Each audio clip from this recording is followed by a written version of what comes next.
नई मुंबई के रबाड़े स्टेशन की सीमा में फायरिंग का मामला, क्राइम ब्रांच की बड़ी कार्रवाई, 5 आरोपी को किया गिरफ्तार। देखिए खबरें आज भी के लिए नई मुंबई ब्यूरो रिपोर्ट। जी हम बात करें नई मुंबई के रबाड़े पुलिस थाने के हद में सीमा में हुए फायरिंग के मामले में क्राइम ब्रांच ने तेजी से कार्रवाई करते हुए 5 आरोपियों को गिरफ्तार किया है।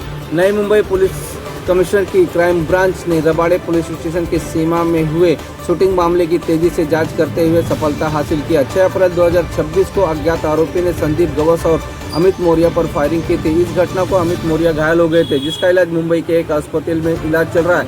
इस मामले में संदीप की गवस की शिकायत पर रबाड़े स्टेशन में इंडियन पेनल कोड और आर्म्स एक्ट के तहत मामला दर्ज किया गया था।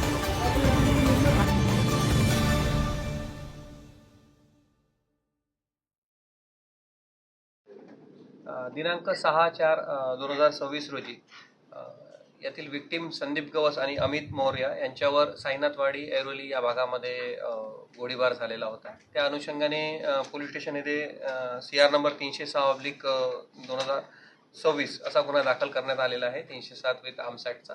या गुन्ह्याच्या तपासामध्ये माननीय पोलीस आयुक्त नवी मुंबई यांच्या मार्गदर्शनाखाली यांच्या सूचनेप्रमाणे जवळपास 5 ते 6 पथक तयार करण्यात आलेले होते। याच्यामध्ये क्राइम ब्रांचचे पथक आणि पोलीस स्टेशनचे संयुक्त पथक तयार करण्यात आले होते आणि त्यांनी या गुन्ह्याचा तपास करून यामध्ये 5 आरोपी अरेस्ट केलेले आहेत।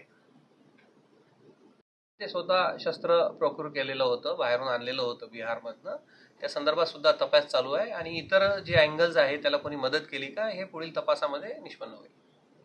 सर, जी बाईक होती त्याच्यावर नंबर नव्हता, ज्यांचे म्हणजे अटॅक करण्यात आला होता, तर आरोपीचा ट्रेस कसा प्रकार तुम्ही केला? याच्यामध्ये तांत्रिक तपास आणि पोलीस स्टेशनच्या टीम्स होत्या, त्यांच्याकडे असलेल्या इंटेलिजन्सच्या आधारावर त्या बाईक चोराचा शोध घेण्यात आलेला आहे आणि इतर जे आरोपी आहेत त्यांचा सुद्धा त्याच्याच प्रकारे शोध घेण्यात आलेला आहे।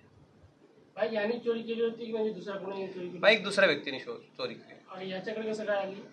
त्यांनी एका जणाच्या मार्फत ती त्याच्याकडे पुरवली। खरेदी केली होती? हा।